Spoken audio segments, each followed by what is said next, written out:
অত্যন্ত কালো ছিলেন হযরত বিলাল। কিন্তু আমার বন্ধুগণ, দিলের মোহাব্বত আর অন্তরের ভালোবাসা বিলালের সাথে আরশ আজিমের রবের সঙ্গে লেগে গিয়েছিল। ফলে একবার মসজিদে নববীর মুয়াজ্জিন পরিবর্তন করা হলো।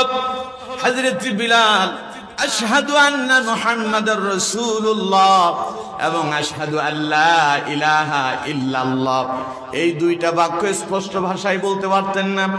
সাহাবায়ে কেরাম নবীজিকে বললেন, হুজুর মসজিদে নববীর মুয়াজ্জিন পরিবর্তন করা হোক। নবীজি মুয়াজ্জিন পরিবর্তন করলেন। আল্লাহ পাক জিবরাইল প্রেরণ করলেন, যাও জিবরাইল আমার হাবিবকে গিয়ে বলো আগের মুয়াজ্জিন যেন মসজিদে নববীতে পুনরায় আবার বহাল করে দেওয়া হয়।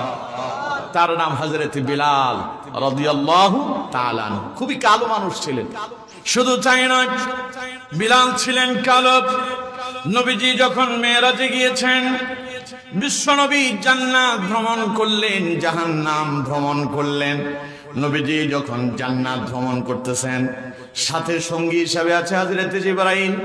নবীজি বললেন, আমার মনে হলো যেন জান্নাতে আমাদের আগে আগে একজন মানুষ হেঁটে চলে যায়, পায়ের জুতার আওয়াজ আমরা শুনতে পাচ্ছি।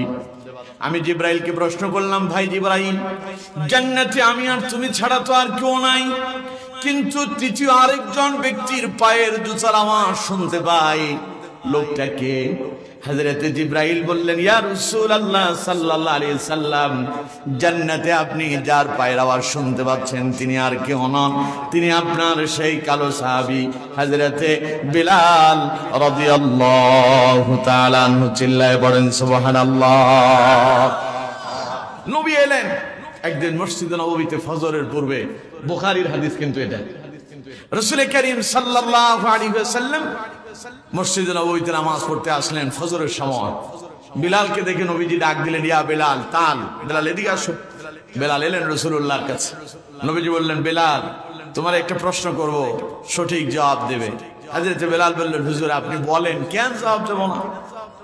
নবীজি বললেন, বিলাল বলো তো দেখি, ঈমান কবুলের পরে এমন কি আমল তুমি করো, তুমি যে আমলের বিনিময়ে আল্লাহর কাছে আশা করো যে আল্লাহ তোমার জান্নাত দেবেই দেবে? হযরত বিলাল বললেন, হুজুর এমন কোন আমল আমার জীবনে আছে বলে তো আমার মনে হয় না।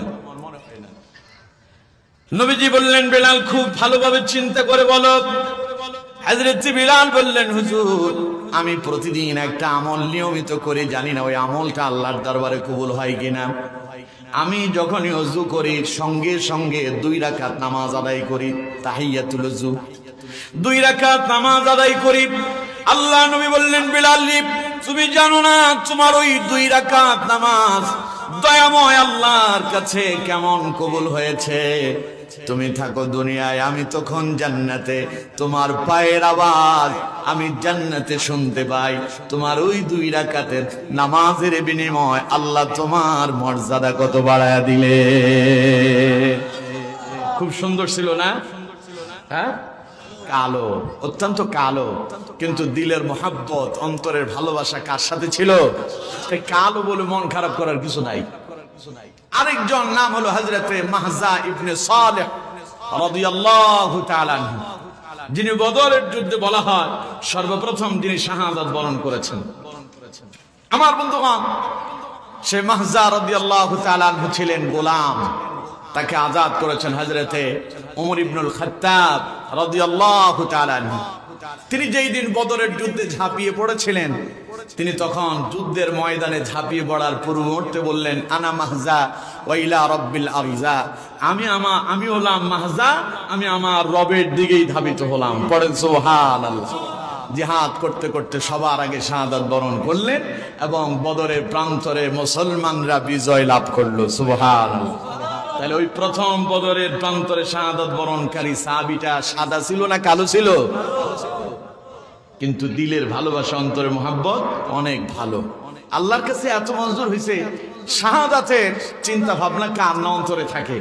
আমরা আল্লাহর কাছে দোয়া করি, আল্লাহ মরণ যেদিন দিবা শাহাদাতের মৃত্যুটা আমারে দান করো। মরে তো যাবই, বেঁচে থাকতে পারবেন কেউ? সবাই বলেন, বেঁচে থাকতে পারবেন? সবাই মরে যাব। তো যদি শাহাদাতের মর্যাদা যদি পাওয়া যায়, এর চাইতে বড় সফলতা আর কিছু কারণ যারা শাহাদাত বরণ করে কোরআনুল কারীমে আল্লাহ পাক বলছেন তারা মৃত নয়, বরং কবরেও তারা জিন্দা থাকে। সুবহানাল্লাহ। আল্লাহ পাক বলছেন বাল আহইয়া ওয়ালাকিন লা তাশউরুন, তোমরা মানুষেরা তা জানো না। আমার বন্ধুগণ, তাইলে আল্লাহ তাকে কবুল করলেন প্রথম বদরের শহীদ হিসাবে। এরপরে আসেন তৃতীয় যেই ব্যক্তি কালো ছিল কিন্তু আল্লাহর কাছে মঞ্জুর হলো, তার নাম হযরত লোকমান আলাইহিস সালাতু ওয়াস সালাম। সুবহানাল্লাহ। হযরত লোকমানকে আল্লাহ পাক তাকে যে হিকমত দিয়েছেন, জ্ঞান দিয়েছেন, তার পরিচয় আল্লাহ পাক এই সূরার ভেতরে তুলে ধরেছেন। দেখুন আল্লাহ পাক বলছেন, আল্লাহ রাব্বুল আলামিন বলছেন ওয়ালাকাদ আতাইনা লুকমানাল হিকমাতা আনিশকুর লিল্লাহ ওয়া মান ইয়াশকুর ফাইন্নামা ইয়াশকুরু লিনাফসিহি ওয়া মান কাফারা ফাইন্নাল্লাহা গানিয়্যুন হামিদ। পড়েন আল্লাহু আকবার। আল্লাহ পাক বলছেন নবী ওয়ালাকাদ আতাইনা লুকমানাল হিকমা, লোকমানকে আমি হিকমত দিয়েছি, জ্ঞান দিয়েছি, প্রজ্ঞা দিয়েছি, ইলম দান করেছি। আর লোকমানকে বলে দিলাম আনিশকুরু লিল্লাহ, আমি যে তোমারে জ্ঞান দিলাম, আমি যে তোমারে হিকমত দিলাম, প্রজ্ঞা দান করলাম, লোকমান এই জন্য তুমি মনিবের কাছে শুকরিয়া আদায় করো। তুমি আল্লাহর কাছে শুকরিয়া আদায় করো যে আল্লাহ তোমার এত জ্ঞান দিয়েছেন। সুবহানাল্লাহ। কম।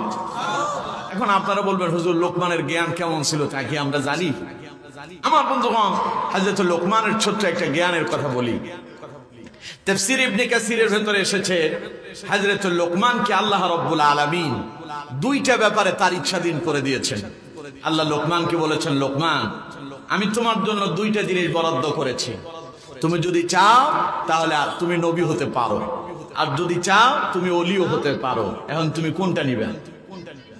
হযরত লোকমান বললেন, আমি আল্লাহর পক্ষ থেকে নবুয়তটা না নিয়া আমি হিকমতটা, প্রজ্ঞাটাকে আমি গ্রহণ করলাম। তার একজন অনুসারী জিজ্ঞাসা করলো, ভাই লোকমান, নবুয়তের চাইতে শ্রেষ্ঠ দামি মর্যাদাপূর্ণ দায়িত্ব আর কিছু আছে? পৃথিবীতে আল্লাহ পাক যত মানুষ প্রেরণ করেছেন এদের ভিতরে শ্রেষ্ঠ হলো তারা নবী হিসেবে এসেছিলেন যারা। সুবহানাল্লাহ। আমার বন্ধুগণ, তাইলে কঞ্চ নবীদের উপরে আর কেউ আছে দুনিয়াতে? মানুষের ভেতরে শ্রেষ্ঠ যারা তাদের নাম নবীরা। তারা কারা? কথা বলেন না আপনারা, তারা কারা?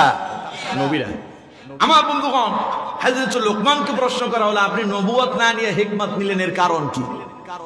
হযরত লোকমান জবাব দিলেন, ভাই শোনো, এই পৃথিবীতে আল্লাহ পাক যতজন নবীকে নবী করে দুনিয়ায় প্রেরণ করেছেন কাউকে জিজ্ঞাসা করে আল্লাহ নবী বানান নাই। যাকে আল্লাহ পাক নবুয়ত দিবেন তিনি তার সর্বপ্রথম সিদ্ধান্ত নিয়ে নিলেন কে নবী হবে। সুতরাং যেহেতু আল্লাহ পাক আমার উপরে এটা ইচ্ছাধীন ছেড়ে দিলেন, আমি যদি নবুয়তটা চেয়ে নিতাম, নবুয়ত অনেক দামি জিনিস, নবুয়তের দায়িত্ব পালন করতে গিয়া নবীরা মার খেয়েছেন, রক্তাক্ত হয়েছেন, নির্যাতিত হয়েছেন এবং নবীদেরকে অত্যন্ত ধৈর্যের পরিচয় দিতে হয়েছিল। হযরত লোকমান বলেন, আমি যদি নবুয়তের দায়িত্ব গ্রহণ করতাম আর নবুয়তের দায়িত্ব পালন করতে গিয়ে যদি বিপদে পড়তাম, তখন আল্লাহ পাক হয়তো আমাকে বলতেন, লোকমান নবুয়ত তো তুমি নিজে চেয়ে নিয়েছো। সুতরাং যেহেতু আল্লাহ রাব্বুল আলামিন আমার ইচ্ছাধীন করে দিয়েছেন, এই জন্য আমি নবুয়তটারে প্রাধান্য না দিয়া হিকমত আর জ্ঞানটারে প্রাধান্য দিলাম। এবার হযরত লোকমানের জ্ঞান কেমন ছিল দেখুন। কোরআনে আল্লাহ পাক কেন লোকমানের কথায় সূরা অবতীর্ণ করলেন, লোকমানের নামে কেন সূরা দিলেন? লোকটা এত সুন্দর ছিল না, অনেক প্রভাবশালী ছিল না, একজন কৃতদাস ছিলেন। কৃতদাস থেকে যারে আল্লাহ পাক জিরো থেকে হিরো বানায়া দিলেন, সেই লোকমানের গুণাগুণ কেমন ছিল? আল্লাহ রাব্বুল আলামিন বলেন, লোকমান তার নিজের কলিজার টুকরা সন্তানকে এমন কিছু নসিহত করলো, আল্লাহ পাকের দরবারে লোকমানের নসিহত গুলো এত পছন্দ হলো, পরে লোকমানের ওই নসিহত গুলো আল্লাহ পাক কোরআনুল কারীমের ভেতরে কোট করলেন, আর লোকমানের নামে আল্লাহ সূরা অবতীর্ণ করে দিলেন। ছেলেরে নসিহত করছে। আপনি আপনার সন্তানরে মাঝে মধ্যে কিছু উপদেশ দেন না? কথা কয় না, দেন না? ছেলেটারে বলেন, বাবা সকালবেলা উঠে স্কুলে চলে যাবা, মাদ্রাসায় চলে যাবা, ভার্সিটিতে চলে যাবা, ভালো করে লেখাপড়া করতে হবে, তোমাকে মানুষের মতো মানুষ হতে হবে। আমি ঠেলা গাড়ি চালাই, আমি বদলা দেয়, আমি রিক্সা চালাই, অনেক কষ্ট করি, এই যে আমার দুঃখ দুর্দশা, এটা তোমারে মুছে দিতে হবে। ছেলেরে আপনি এইরকম নসিহত করেন না? কথা কয় না, করেন না? আমি নিজেও আমার বাচ্চাকে বলি, আমার 3টা মেয়ে আলহামদুলিল্লাহ, কোন এখনো ছেলে আল্লাহ দেয় নাই, আল্লাহ দিলে হয়তো হইতে পারে, আল্লাহ দান করুক, বলুন আমিন। মেয়ে আমার 3টা। বড় মেয়েটা অসুস্থ, প্রায় তার বয়স 12 বছর, 12 বছরই অসুস্থ। মেজো মেয়েটা আলহামদুলিল্লাহ 2টাই মোটামুটি ভালো জ্ঞানী, 2টাই মাদ্রাসায় পড়ে। তো মেজো মেয়েটা আমি বলি, তুমি আমার এখন স্বপ্ন, এই যে তোমার বড় বোনটা অসুস্থ, তোমাকে ভালো কিছু করে দেখাতে হবে যে বাবা বড় মেয়েটা অসুস্থ হলো, আলহামদুলিল্লাহ আমি তো সুস্থ আছি, আমি এমন কিছু করতে চাই যাতে আল্লাহ পাক সম্মান আর মর্যাদা বাড়ায় দেয়।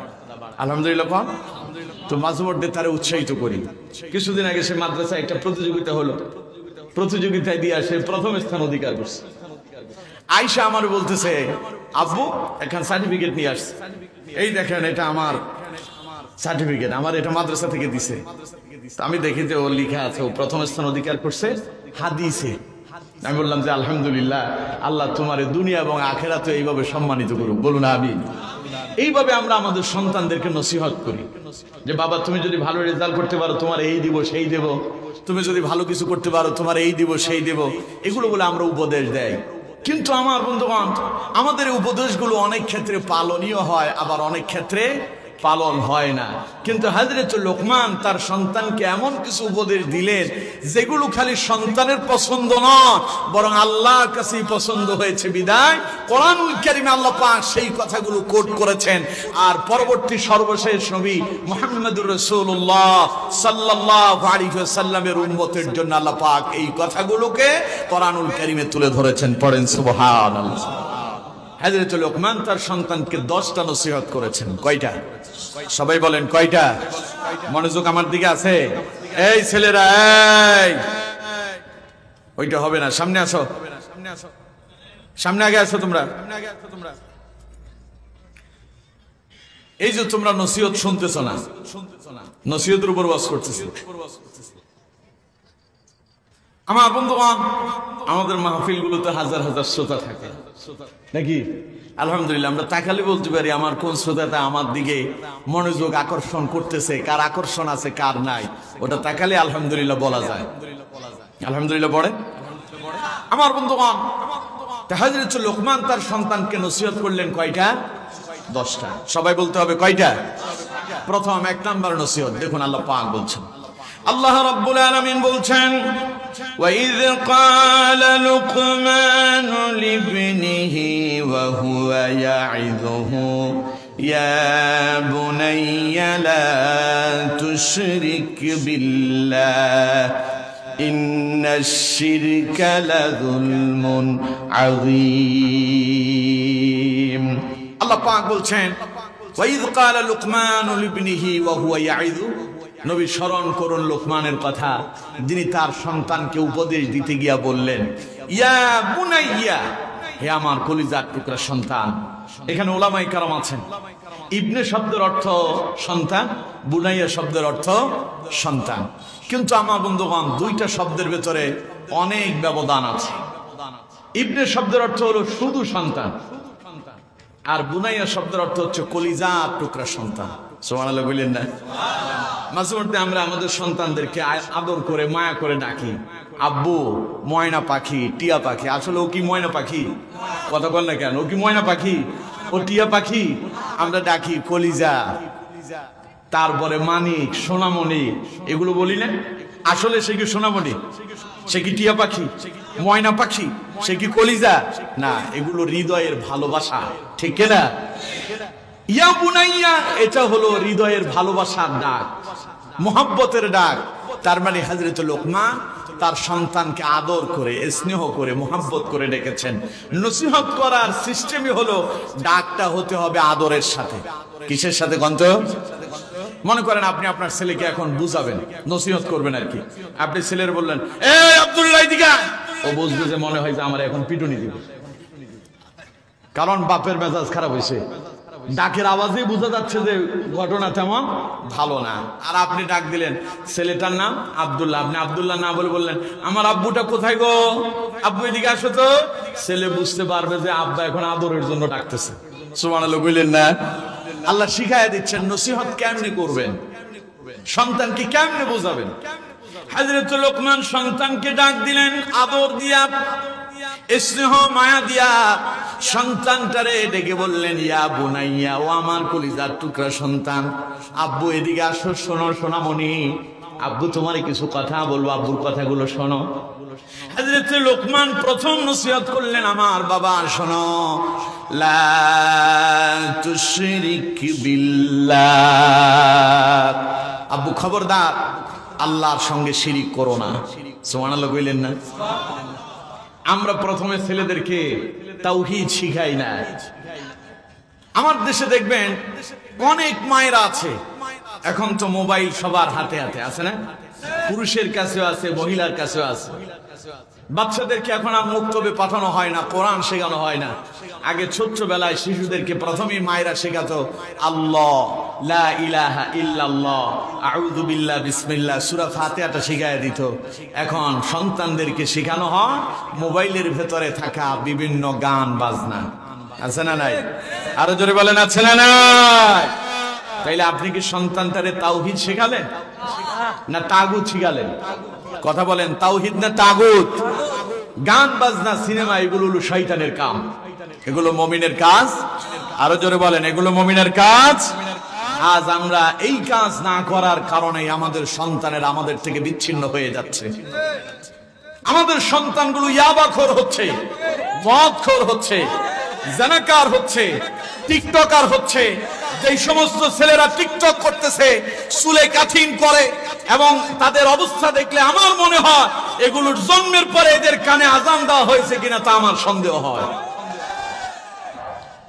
মানুষ জন্ম নিলেই, ছোট্ট শিশু দুনিয়ায় আসলেই রাসূলুল্লাহ শিখায়া দিচ্ছেন, নবী নিজেই তার নাতি হাসান রাদিয়াল্লাহু তাআলা আনহু, তিনি যখন দুনিয়ায় এসেছেন নবী নিজেই ডান কানে আজান দিয়েছেন। সুবহানাল্লাহ।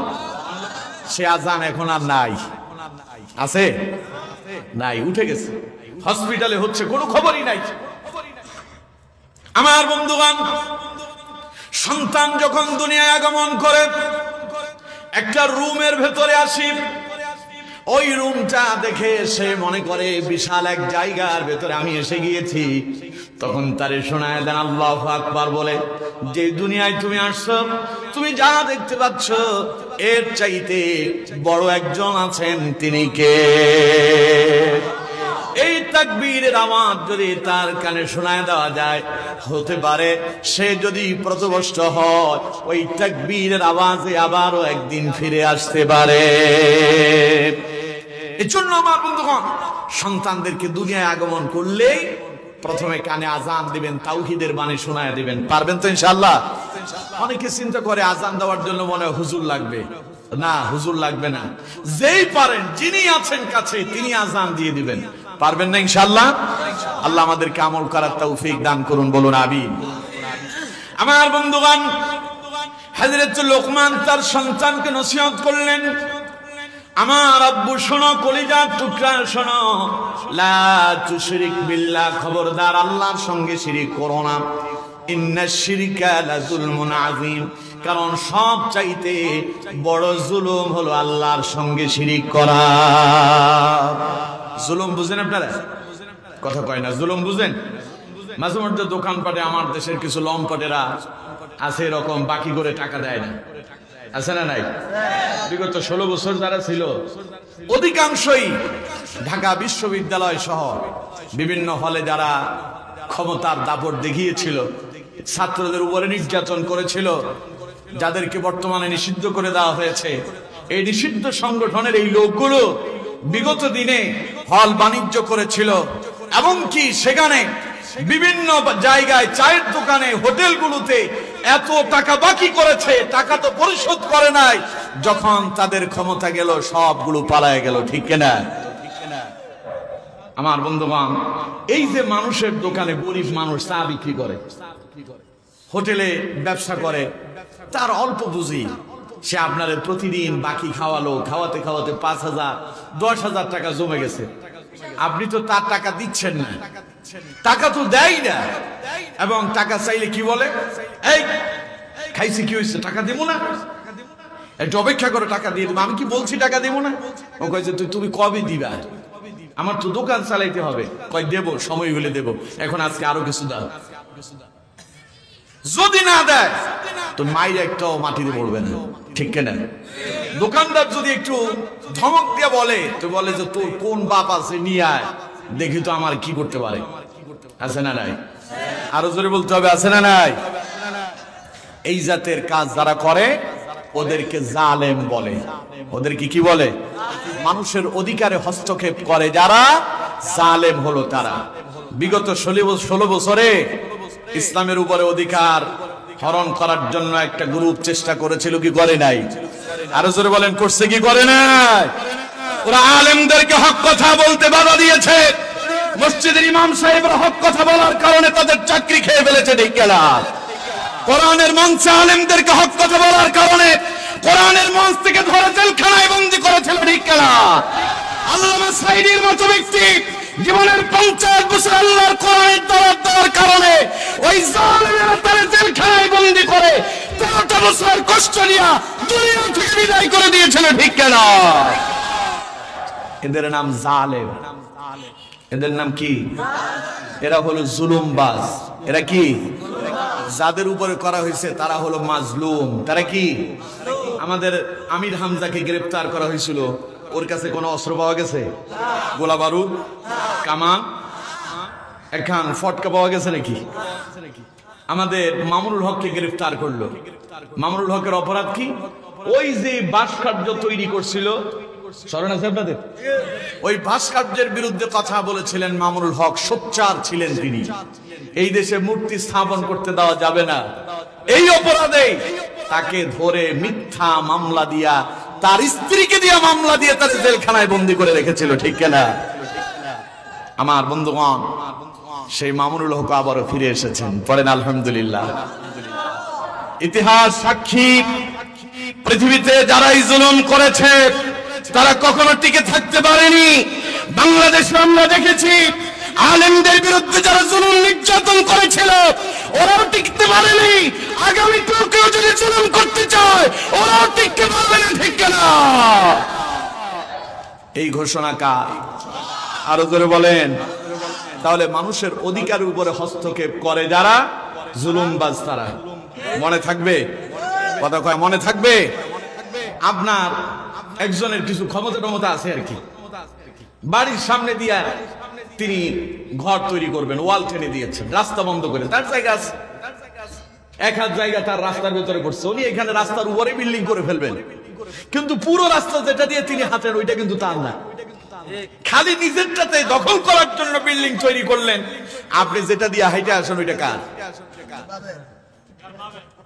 এই জাতের কিছু লোক তো আপনাদের কাঠালিয়াতে নাই, মাদক দিতে নাই, এগুলো হলো জুলুমবাজ। এগুলো কি? আরো জোরে বলেন, এগুলো কি? আমার বন্ধুগণ, এই জুলুম আল্লাহ পাক বলছেন, কোন বান্দা যদি বান্দার উপরে জুলুম করে আল্লাহ বলছেন বান্দার হক আল্লাহ মাফ করবেন না। হকুল্লাহ এবং হকুল ইবাদ, আল্লাহর হক এবং বান্দার হক অত্যন্ত গুরুত্বপূর্ণ একটা বিষয়। আল্লাহ বলছেন আমার হক আমি চাইলে মাফ করতে পারি, কিন্তু বান্দার হক আল্লাহ কখনো ক্ষমা করবেন। আমার বন্ধুগণ, এই জন্য এই জালেমদের কোনো ক্ষমা নাই। কথা বল না কেন? যারা শাপলা চত্বরে রাতের আধারে আলেমদেরকে গুলি করে পাখির মতো হত্যা করেছিল ওদের কোনো ক্ষমা মিলবে না, ঠিক না? যারা কোরআনের পাখিকে হত্যা করেছে তাদের ক্ষমা মিলবে না। যারা বাংলাদেশে বৈষম্য বিরোধী ছাত্র আন্দোলনে এই নরসিংদী জেলাতেও 20 জনকে হত্যা করেছিল তাদের কোনো ক্ষমা হবে না, হবে না, হবে না। ওদের বাংলাদেশেই বিচার হবে ইনশাআল্লাহ। জোরে বলেন ইনশাআল্লাহ। আমার বন্ধুগণ, এই জুলুম যারা করে আল্লাহ কয় এটার ক্ষমা আমি করি না। কিন্তু কোরআনে আল্লাহ পাক বলছেন, হযরত লোকমান তার সন্তানকে বলছেন, ইন্না শিরকা লাযুলমুন আযীম, আমার আব্বু শোনো, সবচাইতে বড় জালেম কি জানো? সবচাইতে বড় জালেম হলো সেই ব্যক্তি আল্লাহর সাথে অংশীদার করলো যেই ব্যক্তি। নাউজুবিল্লাহ বললেন না? এই শিরিক খালি কি অমুসলিমরা করে, মুসলিমরা করে না? যেমন হিন্দুরা শিরিক করে কি? হিন্দুরা যে মূর্তির কাছে গিয়া মাথা নত করতেছে, এটা শিরিক। এটা কি? তারা তো ঈমান আনে নাই, তাই বলে আমরা তাদের কথা বাদ দেই। ওরা ওদেরটা করতেছে, ওদের ধর্মীয় রীতিনীতি তারা পালন করুক। কিন্তু আমাদের মুসলমানের ভেতরে অসংখ্য মানুষ এমন আছে যারা শুধু শিরিক করে না, বরং বাংলাদেশে অসংখ্য শিরিকের কারখানাও তৈরি হয়েছে, ঠিক কিনা? অসংখ্য মাজার আছে, এই মাজার গুলোতে শিরিক শুধু করে না, বরং শিরিকের প্রতি উদ্বুদ্ধ করা হয়, ঠিক কিনা? বক্তারা কোরআনের মঞ্চে এসে কথা বলে, মাঝে মধ্যে ওদেরকে আমরা ফেসবুকে দেখি পীরের মাজারে সেজদা দেয়। আছে না নাই? আরো জোরে বলেন, আছে না নাই? এক পীরের বিরুদ্ধে বলার কারণে আমাকে মোবাইলে ফোন দিয়া হুমকি দেওয়া হচ্ছে, আপনারা ঘুম করে ফেলা হবে। চট্টগ্রামের একখান আছে, ওইটা আর কি, নাম দিছে জাহাঙ্গীর হুজুর। জাহাঙ্গীর হুজুরের প্রতি আমার কোনো বিদ্বেষ নাই, তার কর্মকাণ্ডের প্রতি আমার বিদ্বেষ। ছেলেরা এসেছে তার কাছে দোয়া চাওয়ার জন্য, পরীক্ষার সামনে আমাদের জন্য একটু দোয়া করেন। দোয়া চাইলো আপনার কাছে, আপনি আল্লাহর কাছে দোয়া করে দিবেন, এটাই না কাজ। তিনি ছেলেদেরকে নিয়ে গেছে মাজারে, যাই বলতেছে, বাপজান আমাদের পক্ষ থেকে সালাম গ্রহণ করেন, ছেলেরা এসেছে তাদের পরীক্ষা, ওদের পরীক্ষাতে ভালো রেজাল্ট করায় দেন। নাউজুবিল্লাহ বললেন না? ভালো রেজাল্ট করার মালিক কে? আরো জোরে বলেন। এখন চাইলো কার কাছে? মাজারে পীরের কাছে। এখন আমি পীরে মরা পীর বললাম কেন? এই জন্য আমার হুমকি দেওয়া হয়েছে যে আমার গুম করা হবে। আমি বললাম যে ঘুম তো আমি সেই দিন হয়েছে যেই দিন কোরআনের ময়দানে এসেছি, সেই দিন থেকে আমি নিজেকে কোরআনের জন্য বিলীন করে দিয়েছি। আমি চাইলে আল্লাহর জন্য কোরবান হতে রাজি আছি। সুতরাং আমার বন্ধুগণ, আমি বললাম আমার ভয় টয় দেখায় লাভ নাই। ও কয় যে আপনি চট্টগ্রামে আসেন। আমি বললাম আজই আমি চট্টগ্রামে বাঁশখালীতে আছি। ওই দিন আমার মাহফিল চট্টগ্রামে, বলছি এখনই চট্টগ্রাম বাঁশখালীতে আছি, যদি ক্ষমতা থাকে আসো আমার ঘুম করে ফেলো। এই ভণ্ডদের, মাজার পূজারীদের, শিরিক বেদাতের সঙ্গে যারা লিপ্ত, এই লোকগুলোর দীর্ঘদিন ওদের যে ব্যবসা, হক কথা বলার কারণে তাদের ব্যবসায় কিছুটা ভাটা পড়েছিল, ঠিক কিনা? আরো জোরে বলেন, ঠিক কিনা? আলেমরা যখন কোরআনের ময়দানে এসে সোচ্চার হলো, মানুষদেরকে শিরিকের ব্যাপারে সতর্ক করা শুরু করছে, তখন ওরা আলেমদের বিরুদ্ধে ফতোয়া দেওয়া শুরু করছে, অমুক দল ঠিক নাই, অমুক দলের ইসলামই নাই, ঠিক কিনা? নাম আমি বললাম না আর কি, কিছু কিছু কথা ইশারায় বুঝে নেবেননি, পারবেন না আপনারা? আমার কথা বুঝেন তো আমার বন্ধুগণ? তার মানে মাজার পূজারীদের, শিরিককারীদের ব্যবসায় যখন ভাটা পড়ল, তখন আলেমদের বিরুদ্ধে তারা বিভিন্ন অপবাদ দিতে লাগলো। তাহলে এই শিরিক শুধু বাংলাদেশে হয় না, বরং বাংলাদেশে শিরিকের কারখানাও আছে। 5 আগস্টের বিপ্লবের পরে যেই সমস্ত শিরিকের কারখানা আছে, কিছু কিছু জায়গায় তাওহীদে মুসলিম জনতা আঘাত হেনেছিল, ঠিক কিনা? তাওহীদে মুসলিম জনতা আঘাত হানার পরে ওদের কলিজায় লাগছে, কয় যে আমরা তোমরা কেন হঠাৎ করে মাজার ভাঙা শুরু করছো? তোমরা ওইদিকে মূর্তি পাহারা দাও, আবার এইদিকে তোমরা মাজার ভাঙো, তার মানে তোমাদের মতলব ভালো না। এই কথা বলছে না? কথা বল না কেন? বলে নাই? আচ্ছা, যারা হিন্দুদের মন্দির পাহারা দেওয়া হয়েছিল যখন 5 আগস্টের পরে, এটা কি ইসলামের কল্যাণে ছিল না অকল্যাণে ছিল?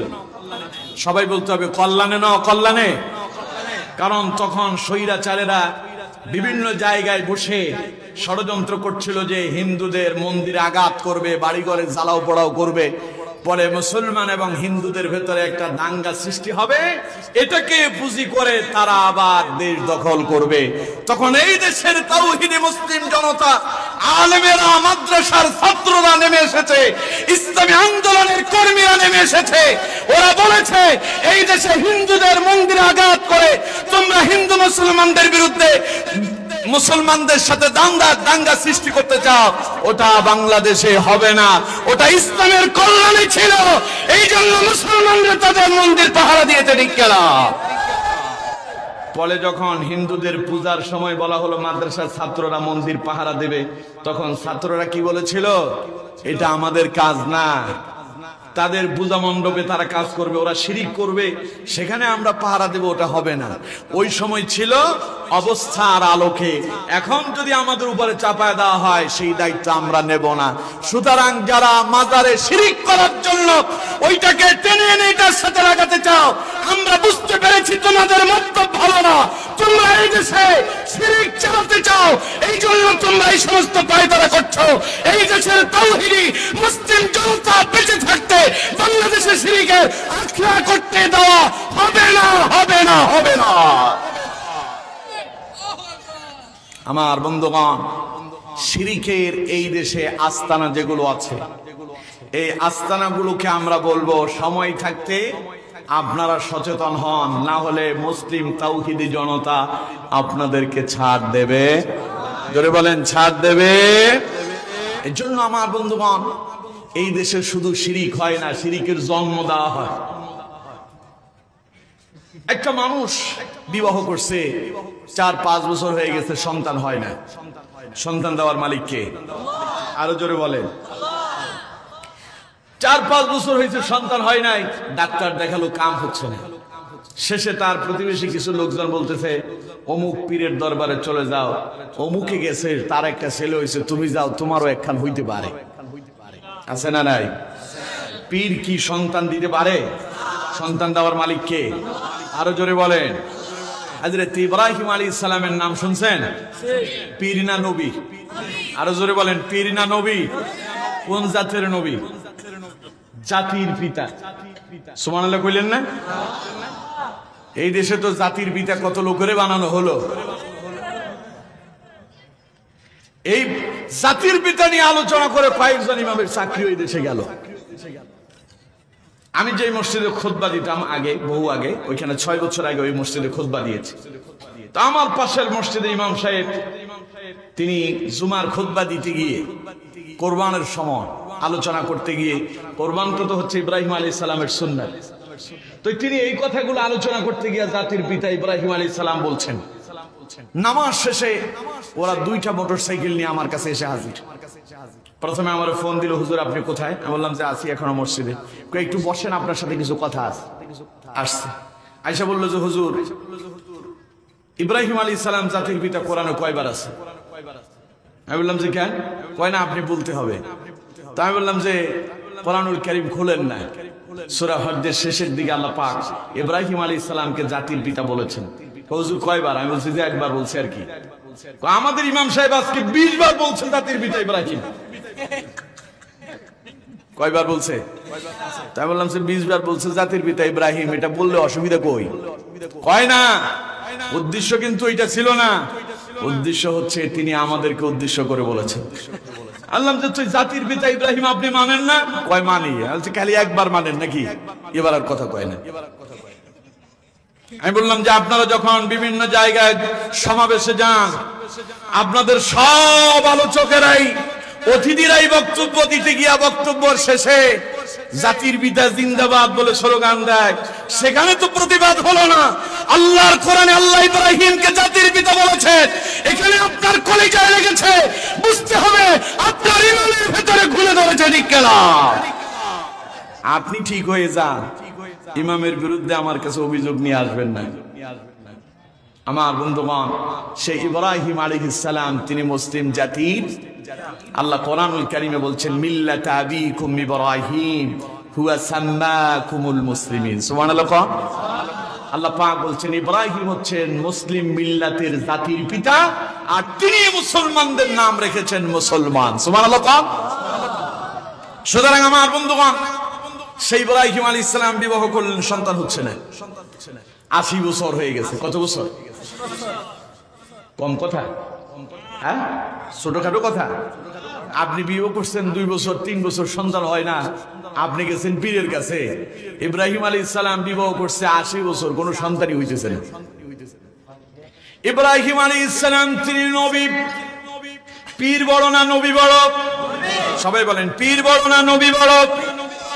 নবী যদি বড় হন, ইব্রাহিম আলাইহিস সালাম চাইলে তো একখান পোলা জন্ম দিতে পারতেন, কিন্তু ইব্রাহিম আলাইহিস সালাম জীবনের ৮০-৮৫ বছর পর্যন্ত আল্লাহর কাছে দোয়া করলেন আর কানলেন, রব্বি হাবলি মিনাস সালিহিন। ইব্রাহিম আলাইহিস সালাম কাঁদতে কাঁদতে জীবনের ৮৫ বছর পরে আল্লাহ পাক বললেন, জিবরাইল যাও আমার বন্ধুকে গিয়ে শোনায় দাও, ফাবাশশারনাহু বিগুলামিন হালিম। ইব্রাহিমের জন্য আমি আল্লাহ একটা নেককার ধৈর্যশীল পুত্র সন্তানের সুসংবাদ প্রদান করছি। নবী যদি আল্লাহর কাছে চেয়ে ৮০-৮৫ বছর পরে যদি সন্তান পায়, আর আপনি ১-২ বছরে কেন এত হাঁপিয়ে যান, আল্লাহর কাছে তাহাজ্জুদের নামাজ পড়ে পড়ে কান্না করেন, তাহলে পরে আপনাকে যিনি সন্তান দিতে পারেন তিনি কে? আপনি পীরের দরবারে গিয়া সন্তান কামনা করতে গিয়া ঈমানও চলে গেল, শিরিক করলেন আর আপনি জাহান্নামী হয়ে গেলেন। এখন আপনারা বলবেন, হুজুর বুঝি পীরের কাছে বুঝি সন্তান চাইলে জাহান্নামী হয়? দেখুন আল্লাহ পাক বলছেন, কোরআনুল কারীমের কথা, আমার কথা না। শিরিক করবে যারা, আল্লাহ পাক তাদের ব্যাপারে ঘোষণা দিলেন, ইন্নাহু লা ইয়াগফিরু আন ইউশরাকা বিহি ওয়া ইয়াগফিরু মা দুনা যালিকা লিমান ইয়াশা। আল্লাহ পাক বলছেন, ইন্নাল্লাহা লা ইয়াগফিরু আন ইউশরাকা বিহি। আল্লাহ পাক বলছেন, নিশ্চয়ই যারা আল্লাহর সঙ্গে শিরিক করে, আল্লাহ পাক বলেন আমি আল্লাহ তাদেরকে ক্ষমা করি না। ওয়ায়াগফিরু মা দুনা যালিকা লিমান ইয়াশা, এই ছাড়া আমি যাকে চাই ক্ষমা করে দিতে পারি। সুবহানাল্লাহ কইলেন না? কিন্তু শিরিকের গুনাহ আল্লাহ ক্ষমা, আরো জোরে বলতে হবে, শিরিকের গুনাহ আল্লাহ ক্ষমা করবেন। নবীজি বলছেন, মান মাতা ইউশরিক বিল্লাহি শাইআন দাখালান নার। যেই ব্যক্তি শিরিক করে মৃত্যুবরণ করলো, ওর স্থান হলো আগুনে। ওয়ামান মাতা লা ইউশরিক বিল্লাহি শাইআন দাখালাল জান্নাহ। আর যেই ব্যক্তি শিরিক করা ব্যতিরেকে মৃত্যুবরণ করলো, আল্লাহ নবী ঘোষণা দিলেন ওই ব্যক্তির স্থান হলো আল্লাহর জান্নাত। এখন জান্নাতে যেতে চান না জাহান্নামে যেতে চান? সবাই বলেন জান্নাতে না জাহান্নামে? জান্নাতে যেতে হলে শিরিক করা যাবে? আমার বন্ধুগণ, আল্লাহর সঙ্গে শিরিক করবে না যারা, কিয়ামতের দিন আল্লাহর সাক্ষাৎ পাবে তারা। আল্লাহরে দেখতে চান? কথা কয় না। আল্লাহরে দেখতে চান? কেউ কি আল্লাহরে দেখেছেন? আপনারা উঠতেছেন কেন? আমি তো শিরিকের বিরুদ্ধে না বলতেছি, ঘটনা কি? আমি কি আপনাদের কারো বিরুদ্ধে বলছি? কথা কয় না। ও সকালবেলা ডিউটি আছে, তাহলে আমারও ৯টা উঠে দিতেন। আমার বন্ধুগণ, ডিউটি তো আমাদেরও চলতেছে, ঠিক না? গতকাল প্রোগ্রাম ছিল রাজশাহী নওগাঁয়, রাতে যে প্রোগ্রাম শেষ করে বের হয়েছি, ঢাকায় এসেছি সকাল 10টায়, ঘুমালাম 2 ঘন্টা। এরপরে জুমার নামাজ, জুমার পরে খাওয়া দাওয়া করে এসে আবার বালিশে যখন মাথা লাগালাম, আসরের আজান হচ্ছে, আসর নামাজ পড়লাম, মাগরিব পড়ে আপনাদের এদিকে রওনা হলাম। সারাদিনে ঘুমালাম কয় ঘন্টা? আগামীকালকের প্রোগ্রাম আবার যশোর, খুব কাছে না? কাজ আমাদের নাই? আরে মিয়া, এটা তো কোরআনের মাহফিল, আল্লাহর কোরআনের জন্য 2টা ঘন্টা যদি আপনি কোরবান করতে না পারেন, কিসেরই মাহফিল কি এখানে প্রতিদিন হবে? বছরে কয়দিন হয়? 2 দিন। বছরে কয়দিন? এটা সারা বছরে 2 দিন আসে। 2টা দিনের যদি 2 ঘন্টা ঘুম যদি কোরআনের জন্য হারাম করতে না পারেন, বুঝতে হবে এখনো প্রকৃত জায়গায় পৌঁছাতে পারেন নাই। আল্লাহ বুঝার তৌফিক দান করুন। রাগ করলে আমারে ক্ষমা করবেন। আগামী বছর মাহফিলের দাওয়াত না দিলে আমি বেশি খুশি হব, কোনো অসুবিধা নেই।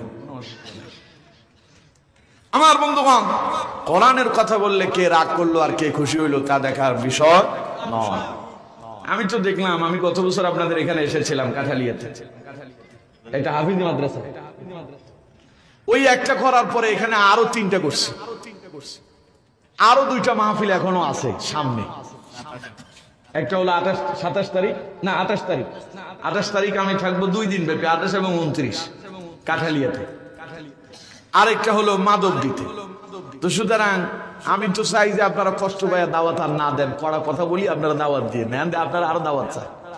আরেকজন এসে বলতেছে হুজুর আমাদেরকে ফেব্রুয়ারিতে একটা ডেট দেওয়া যায়। বললাম যে এইখানে আর কয়টা দেবে।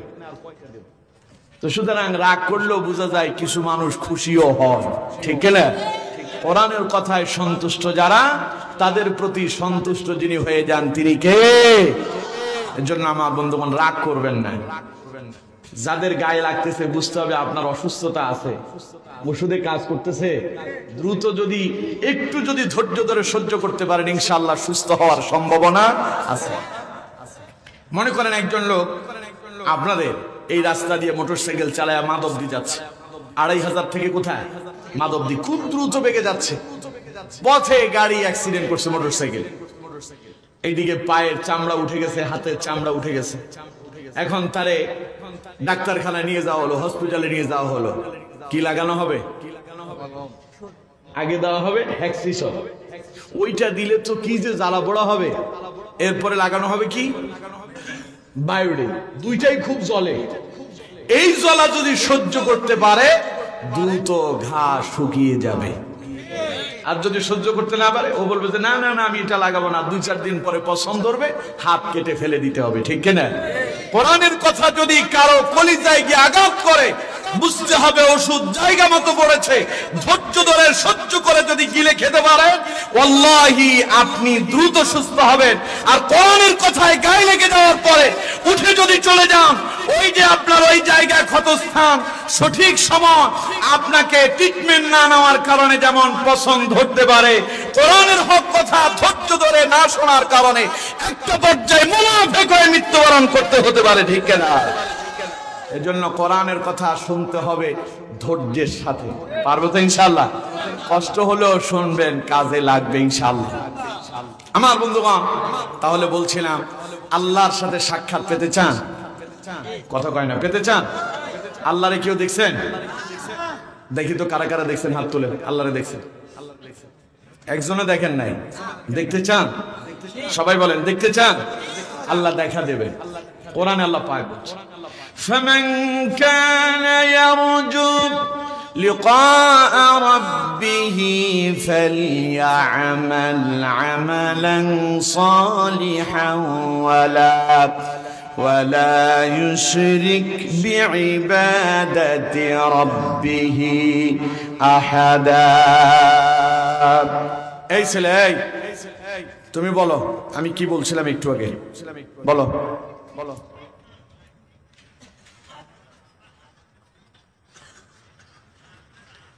তোমরা তো ওইখানে কথা বললে হবে না, তাইলে এখানে আসো, তোমরা বলো, আমি শুনি।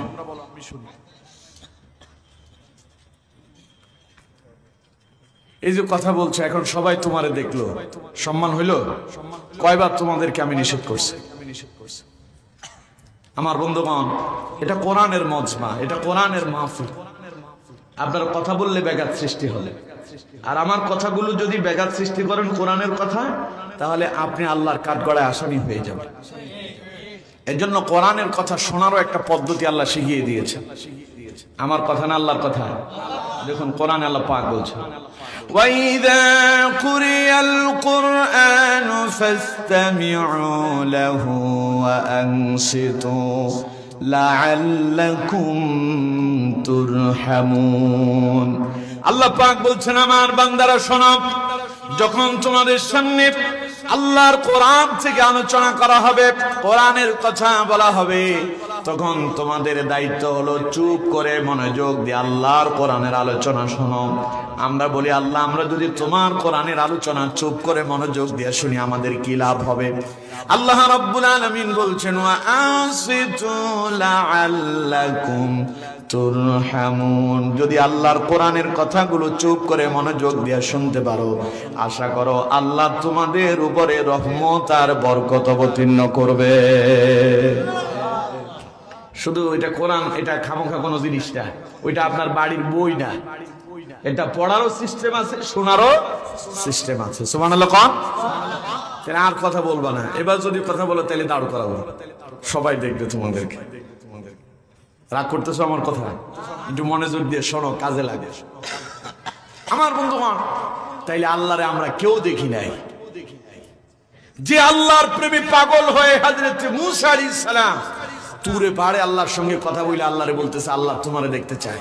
আল্লাহ কয় লাং তারানি, কখনো না। মূসা কয় আমিও ছাড়ার পাত্র নয়, এত সুন্দর সুন্দর কথা বলো, আমি তোমারে না দেখে ছাড়বো না। দেখতে চেয়েছিল, দেখতে কি পেরেছিল? কথা বলেন, পেরেছিল? সেটা লম্বা আলোচনা, সেই দিকে না যাই। সুতরাং আমার বন্ধুগণ, আল্লাহ পাক বলছেন আমার বান্দারা আমি তোমাদের সাথে দেখা দেব যদি একখান কাম করতে পারো। আল্লাহ পাক বলছেন, আল্লাহ রাব্বুল আলামিন বলছেন فمن كان يرجو لقاء ربه فليعمل عملا صالحا ولا يشرك بعبادة ربه أحدا। আল্লাহ বললেন নবী तमाम পৃথিবীর মানুষদেরকে শোনা দেন, ওরা যদি আল্লাহর সঙ্গে দেখা করতে চায়, তারা যদি তাদের রবের সাক্ষাৎ পেতে চায়, তাহলে তারা যেন আমলে সালেহ করে, বেশি বেশি নেক আমল করে। ফালইআমাল আমালান সালিহান ওয়ালা ইউশরিক বিইবাদাতি রাব্বিহি আহাদা। আর ইবাদতে যেন তারা আল্লাহর সাথে অন্য কাউকে শিরিক না করে। ইবাদত যদি শিরিক মুক্ত হয়, ইবাদত যদি আল্লাহর সন্তুষ্টির জন্য হয়, আল্লাহ বলছেন নবী আপনি আপনার উম্মতদেরকে শোনায় দেন, আমার বান্দাদেরকে শোনায় দেন, আমি আল্লাহ নিজে ডাইরেক্ট আমার ওই বান্দাদের সাথে কিয়ামতের দিন সাক্ষাৎ দিয়ে দেব। সুবহানাল্লাহ। সুতরাং আমার বন্ধুগণ, সে আল্লাহর সাক্ষাৎ পাওয়ার জন্য আমলে সালেহ করতে হবে এবং শিরিক মুক্ত ইবাদত করতে হবে। পারবো তো ইনশাআল্লাহ? আরো জোরে বলেন, পারবো তো ইনশাআল্লাহ? তাহলে হযরত লোকমান সন্তানটারে প্রথম নসিহত করলেন লা তুশরিক বিল্লাহ, আমার সন্তান খবরদার আল্লাহর সঙ্গে শিরিক করো না। এইগুলো একটা। এবার দ্বিতীয় নাম্বার নসিহতটা শোনো। আল্লাহ রাব্বুল আলামিন বলছেন হযরত লোকমান তার সন্তানকে দ্বিতীয় নসিহত করলেন, ইয়া বুনাইয়া ইন্নাহা ইন তাকু مثقال حبة من خردل فتكن في صخرة أو في السماوات أو في الأرض يأت بها الله إن الله لطيف خبير। পড়েন আল্লাহু আকবার। একটু জোরে পড়েন তো দেখি, আল্লাহু আকবার।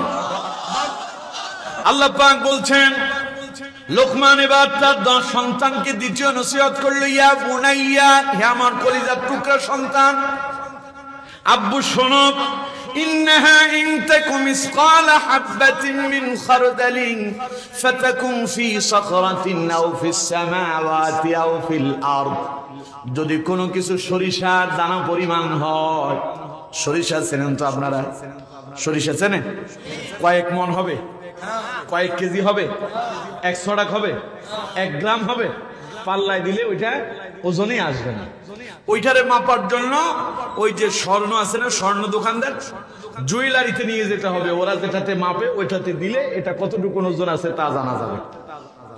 আল্লাহ পাক বলছেন হযরত লোকমান সন্তানকে নসিহত করতেছে, ইয়া বুনাইয়া, হে আমার কলিজার টুকরা সন্তান, ইন্নাহা ইন তাকু মিসকালা হাব্বা, কোন কিছু যদি সরিষার দানা পরিমাণ হয়, ফাতাকুন ফি সাখরাতিন, আর সেটাকে যদি শিলাগর্ভে অর্থাৎ পাথরের ভেতরে যদি লুকিয়ে রাখা হয়, আও ফিস সামাওয়াতি, অথবা সেটা যদি আসমানে লুকিয়ে রাখা হয়, আও ফিল আরদি, অথবা জমিনের ভেতরে যদি দাফন করে ফেলা হয়, আও ফিল আরদি ইয়াতি বিহাল্লাহ, সেটাও আল্লাহ পাক বের করে আনতে সক্ষম না অক্ষম। আমার বন্ধুগণ, লোকমান সন্তানকে বলল, আব্বু, সুতরাং গুনাহ যদি অত্যন্ত ছোট হয়, ওটা যদি সরিষার দানা পরিমাণও যদি হয়, জেনে রাখো ওই ছোট্ট গুনাহটাও কিয়ামতের দিন আল্লাহ তোমার সামনে উপস্থিত করে দেখায়া দেবে। পারবে কি পারবে না?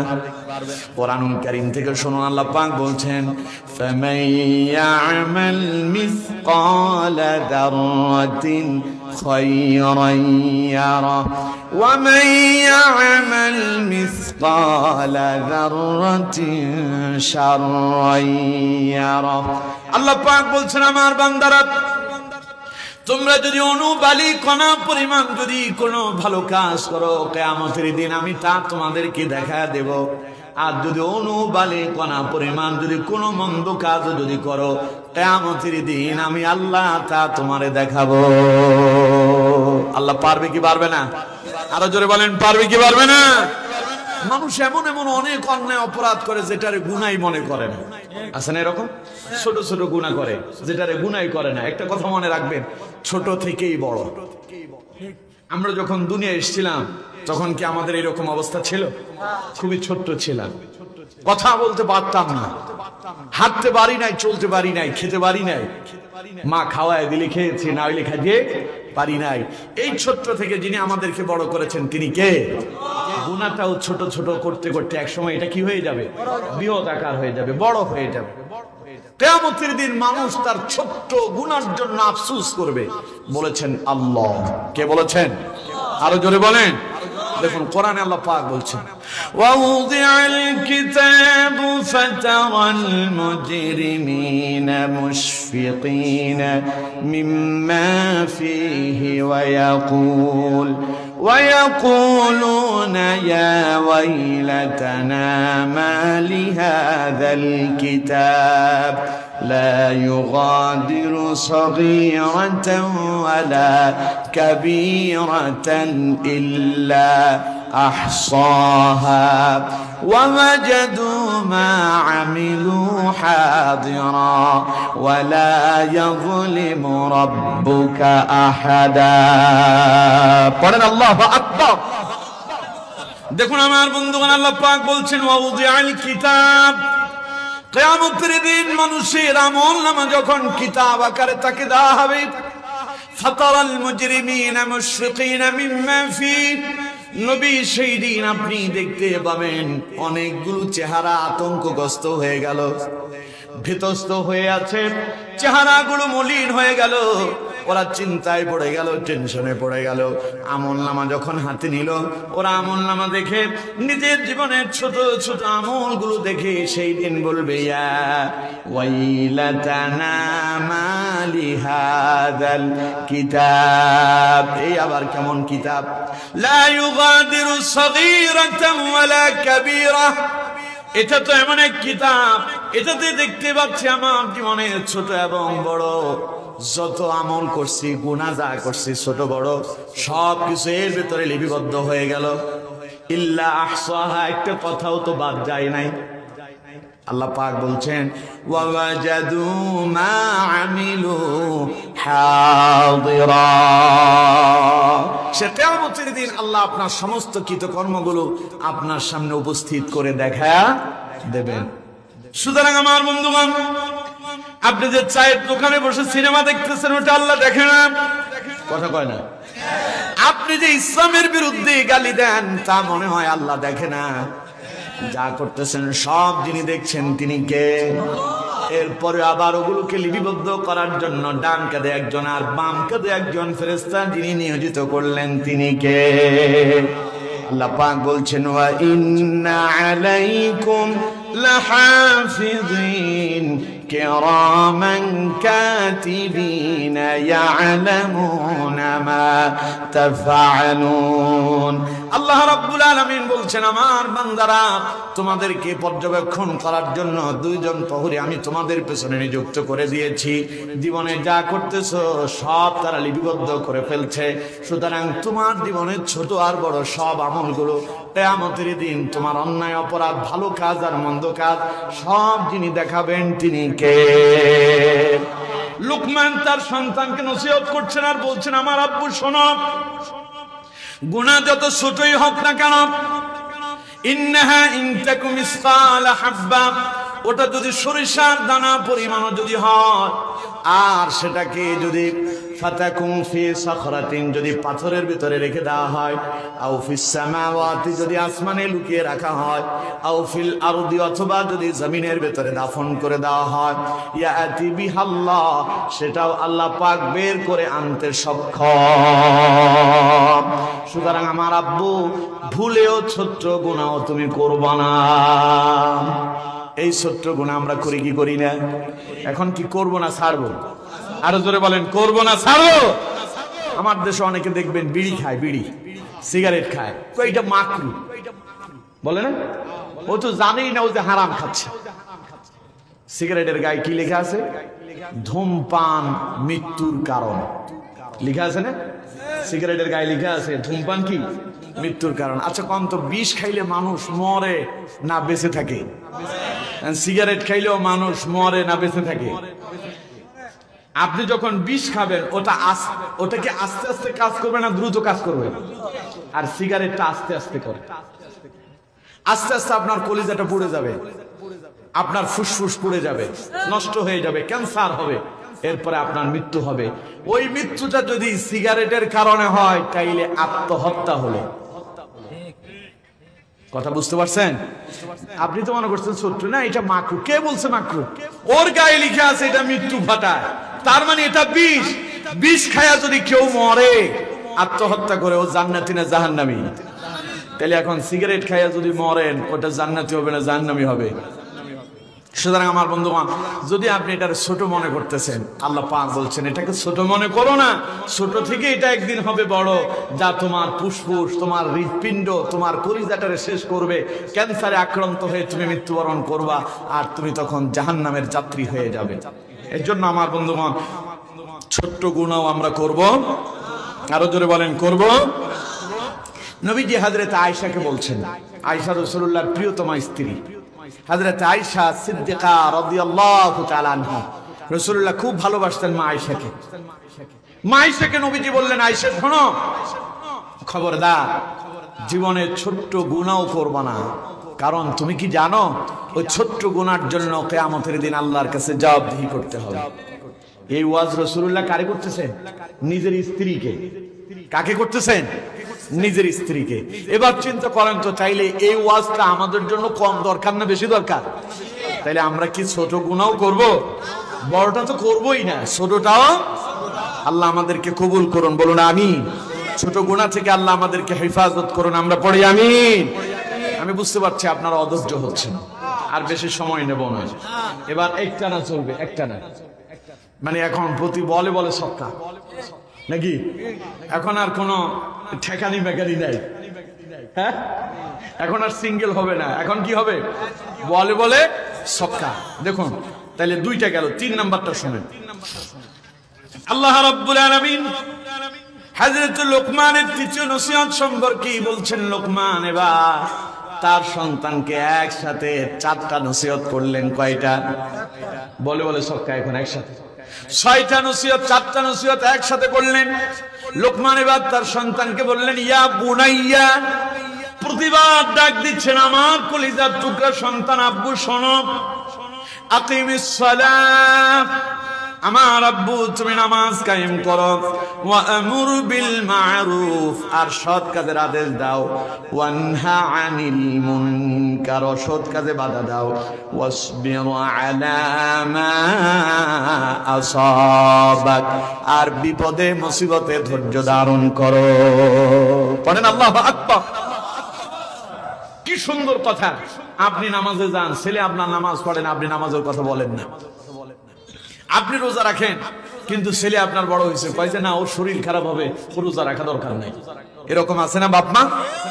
অথচ আমার বন্ধুগণ, এই সন্তানগুলো যারা আপনি নামাজ শিখালেন না, দিন শিখালেন না, ইসলাম শিখালেন না, কোরআন শিখালেন না, হালাল হারাম শিখালেন না, সন্তানটারে মাছের মাথাটা বাজার থেকে একটা কাতল মাছ নিয়ে আসছেন, কাতল মাছের মাথা আপনি পছন্দ করেন, খেতে বসেছেন, কলিজা টুকরা সন্তান কাছে এসে বলল আব্বু মাথাটা আমি খাবো।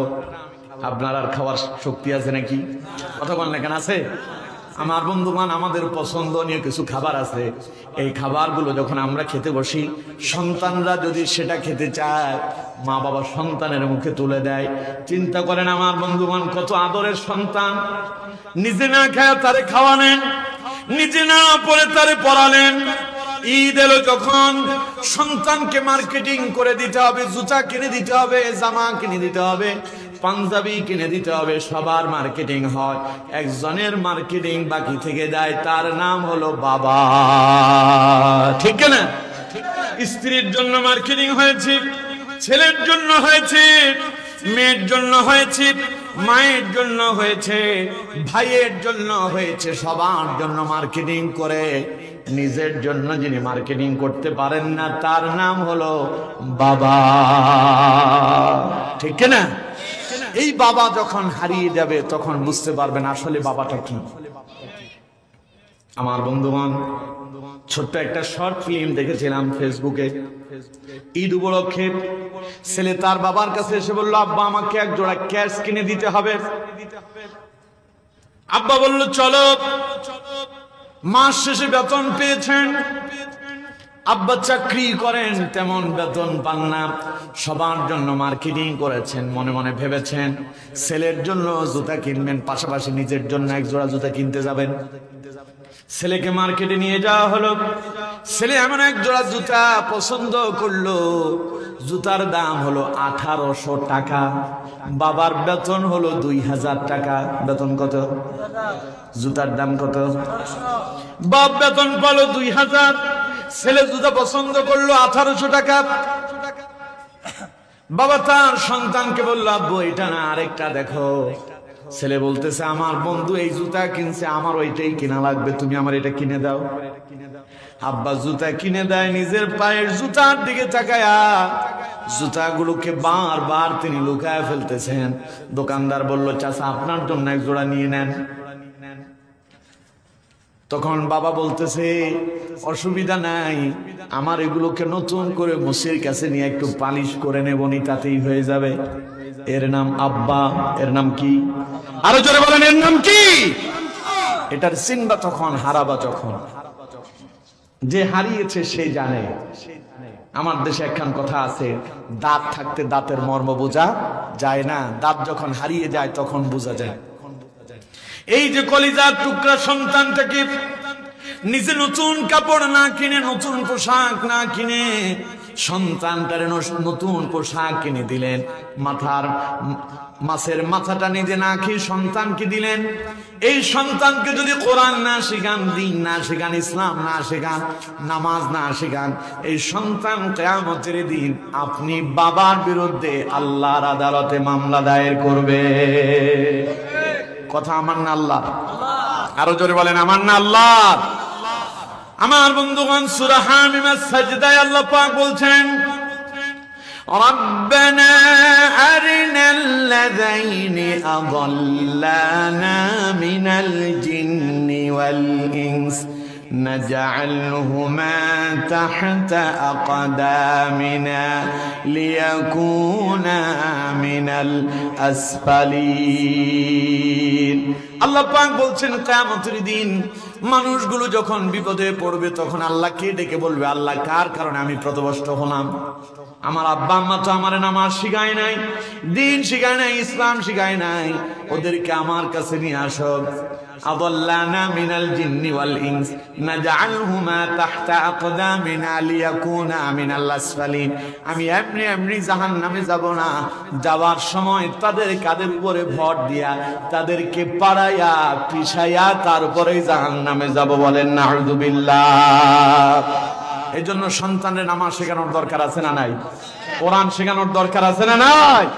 হযরত লোকমান একসাথে সন্তানকে 4টা নসিহত করলেন। এবার ইয়া বুনাইয়া আকিমিস সালাহ, আমার আব্বু নামাজ কায়েম করো, ওয়া'মুর বিল মারুফ, আর সৎ কাজের আদেশ দাও, ওয়ানহা আনিল মুনকার, অসৎ কাজে বাধা দাও, ওয়াসবির আলা মা আসাবাক, আর বিপদে মুসিবতে ধৈর্য ধারণ করো, কারণ নামাজ পড়লে তোমার অসুবিধা হবে না, সৎ কাজের আদেশ দিলেও তেমন অসুবিধা নাই, কিন্তু অন্যায় কাজে যখনই বাধা দেবে তখনই তোমার উপরে বিপদ আসবে। ঠিক না? আলেমদের বিরুদ্ধে বিপদ আসলো কখন? যখন তারা অন্যায়ের বিরুদ্ধে কথা বলেছিল। ঠিক না? অন্যায়ের বিরুদ্ধে কথা বললেই বিপদ।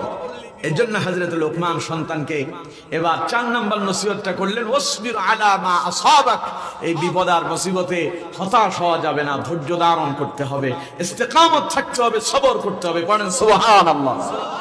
ইন্না যালিকা মিন আজমিল উমুর, আমার আব্বু শোনো, এটা সাধারণ কোনো কাম না, এটা অত্যন্ত দৃঢ় সংকল্পের কাজ, এটা সবাই করতে পারে না, এটা আল্লাহ পাক নবীদেরকে দিয়ে করিয়েছেন। পড়েন সুবহানাল্লাহ।